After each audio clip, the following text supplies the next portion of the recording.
धर्मवाद और जातिवाद, और सबसे मूल है धर्मवाद। धर्म को फॉलो करता है वो तो आतंकवाद हो जाएगा आपके। नहीं, धर्म मानिए, मैं भी हिंदू धर्म मानता हूँ। किसी धर्म से नफरत नहीं करना है। हमारा राष्ट्र धर्मनिरपेक्ष राष्ट्र है और इसमें सबको अपना अपना अलग अलग आराधना करने की आज़ादी है। हम हिंदू सनातन धर्म को मानते हैं। तो जय श्री राम वाले हैं या जय सिया राम वाले? हम जय सिया राम वाले हैं। हाँ, जय श्री राम वाले नहीं, हम जय श्री राम वाले हैं और जय सिया राम वाले हैं। और जय श्री राम वाले जो है वो ढोंगी हैं, वो ढोंग करते हैं जय श्री राम का। अब बताइए, जितने भी हमारे आराध्य पुरुष भगवान हैं, जितने भी देवता हैं, क्या शंकर भगवान ने शादी नहीं की? विष्णु भगवान ने शादी नहीं की? ब्रह्मा जी ने शादी नहीं की? श्री राम ने शादी नहीं की? कृष्ण भगवान ने नहीं, सब ने किया। ये ढोंग रचते हैं। अगर इनके भगवान में आस्था होती तो जशोदा माता आज गुजरात में नहीं, प्रधानमंत्री आवास में होती। ये भगवान को मानने वाले लोग नहीं, ये प्रकृति को चुनौती देते हैं। आते रहे इसी तरफ धर्म के बीच खाइयां खोते रहे तो क्या हमारी अखंडता बरकरार रह पाएगी? एक व्यक्ति है जो इस भारत जोड़ो यात्रा में है, राहुल गांधी के साथ चल रहे हैं, यानी भारत यात्रा के साथ चल रहे हैं। और लगातार इन्होंने अपने तख्ती पर जो है कई सारी चीज़ें हिंदी में लिखा है, जिसमें लिखा है कि धर्मवाद ही आतंकवाद है, धर्मवाद ही आतंकवादी है। तो ये तमाम तरह की चीज़ें हैं। क्या नाम है आपका? मेरा नाम संजीव कुमार है। संजीव जी, कहाँ से आए आप? हम बिहार से हैं। बिहार कहाँ से? मुंगेर लोकसभा लखीसराय डिस्ट्रिक्ट। अच्छा, मुंगेर लोकसभा लखीसराय डिस्ट्रिक्ट। अब सवाल यह है कि ये तख्ती पे क्या लिखा है आपने? हमारा इसमें मूल संदेश है। अच्छा, क्या संदेश है? भारत के दो आंतरिक दुश्मन हैं, धर्मवाद और जातिवाद। और सबसे बड़ा खतरा हमारे देश का आंतरिक खतरा है ये। जिस दिन भारत ये दो आंतरिक खतरे से निजात पा लेगा, उस दिन भारत दुनिया का नेतृत्व करेगा। अच्छा, तो ये दो आंतरिक खतरे क्या क्या है? धर्मवाद और जातिवाद, और सबसे मूल है धर्मवाद। धर्म को फॉलो करता है वो तो आतंकवाद हो जाएगा आपके। नहीं, धर्म मानिए, मैं भी हिंदू धर्म मानता हूँ। किसी धर्म से नफरत नहीं करना है।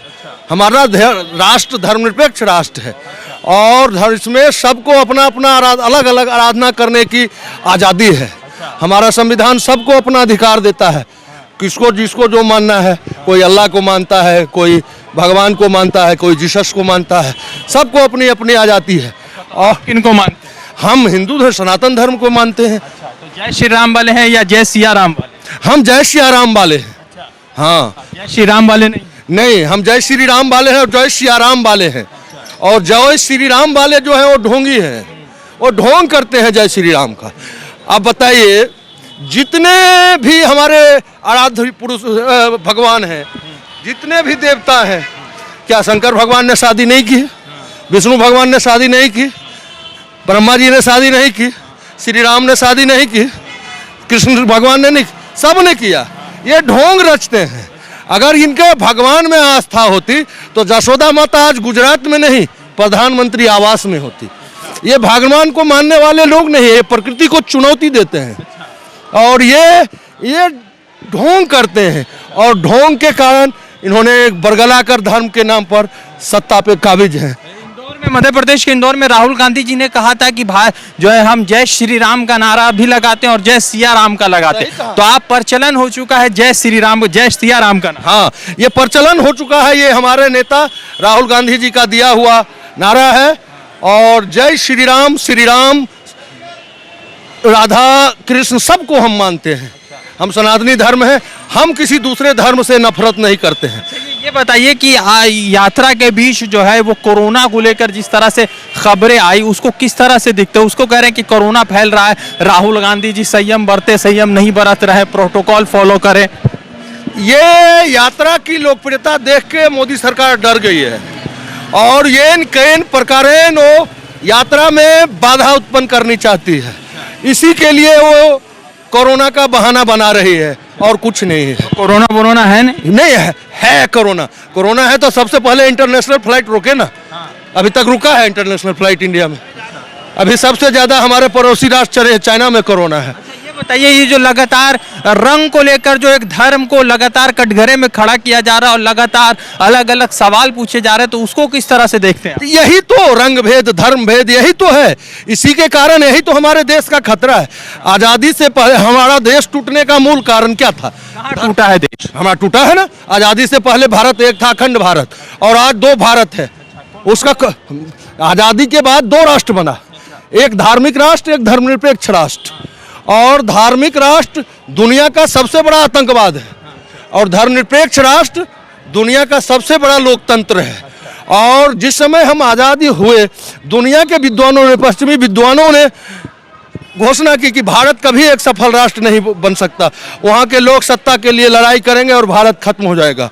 और जो उस समय के हमारे महापुरुष थे, महात्मा गांधी, पंडित नेहरू, सरदार पटेल और सारे जो लोग थे, उन्होंने दिमाग पे जोड़ के ये क्या कर रहा है दुनिया, पश्चिमी विद्वान क्या बोल रहे हैं, और उन्होंने सोच समझ कर एक धर्मनिरपेक्ष राष्ट्र बनाया। और हिंदुस्तान में जो भारत जोड़ो यात्रा चल रहा है वो फिर से उसी गति की तरफ बढ़ रहा है। इसीलिए जो आज नफरत की खाई खोदी जा रही है। आप देख सकते हैं, जिस समय हमारा भारत टूटा आज़ादी से पहले, जिस समय हमारा भारत दो खंड हुआ, उस समय हमारे देश की दूसरी बहुसंख्यक आबादी मात्र 3 करोड़ थी। आज हमारे देश की दूसरी बहुसंख्यक आबादी 20 करोड़ से ज़्यादा है। अगर हम इसी तरह नफरत फैलाते रहे, इसी तरह धर्म के बीच खाइयाँ खोते रहे, तो क्या हमारी अखंडता बरकरार रह पाएगी? क्या लगता है कि राहुल जी ने उन सब चीज़ों को कितना कंट्रोल किया है? वो जरूरी है, और ये लोग जनता के बीच ये बात रखी जा रही है। हम जैसे लोग इसको संदेश लेके चल रहे हैं कि अब धर्म और जात में नहीं बटिए। इस धर्म और जात में बंटने के कारण 200 वर्षों तक अंग्रेजों ने राज किया, और जाते जाते ऐसा जख्म दे दिया कि आज भी टीस मारती है। इससे बचना, आप समझेंगे ना, कोई को धार्मिक राष्ट्र बनाना चाहता है। धार्मिक राष्ट्र सफलता की कुंजी नहीं है। आप इस तरह से समझ सकते हैं इसको। भारत आजाद हुआ, दो राष्ट्र बना, एक धार्मिक राष्ट्र, एक धर्मनिरपेक्ष राष्ट्र। धार्मिक राष्ट्र दुनिया का सबसे बड़ा आतंकवाद है। वो कटोरा ले लेके खंड खंड हो चुका है, कटोरा लेके दुनिया में भीख मांग रहा है। और हमारा धर्मनिरपेक्ष राष्ट्र 75 वर्षों का भारत आज अमृत महोत्सव मना रहा है। उसकी सफलता का राज क्या है? उसकी सफलता का राज है धर्मनिरपेक्षता, अनेकता में एकता, बहुभाषाओं की सुंदरता। ये हमारी सफलता का राज है, और इसी को ये नष्ट करना चाहते हैं। और कांग्रेस गांधी परिवार इसको नष्ट होने नहीं देना चाहती। और जब तक हम एक एक कांग्रेसी इस धरा पे हैं, हम इनके मंसूबे को कामयाब होने नहीं देंगे। ये हो नहीं सकता। इन तमाम यात्रा को और इस यात्रा की मजबूती, ये यात्रा सफल होगी, और अपने आप में एक ऐतिहासिक कदम है। कांग्रेस का अपना इतिहास है। हमने 62 वर्षों तक संघर्ष करके अंग्रेजों से देश को आज़ाद कराया है। नहीं, हमारी स्थापना 1885 में हुई। हाँ, कांग्रेस पार्टी की स्थापना 1885 में हुई। 62 वर्षों तक हमने अंग्रेजों को खिलाफ संघर्ष किया और देश को आज़ाद कराया।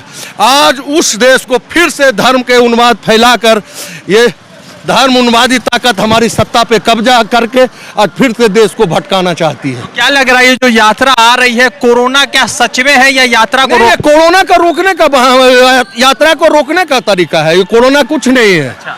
कहीं नहीं है कोरोना। अच्छा, एक बात बताइए, नीतीश कुमार, अरे मेरी बात सुनो, नीतीश कुमार बिहार में, उद्धव ठाकरे महाराष्ट्र में राहुल गांधी के लय में लय मिलाकर बात कर रहे हैं। ये सबको एकजुट होने की जरूरत है।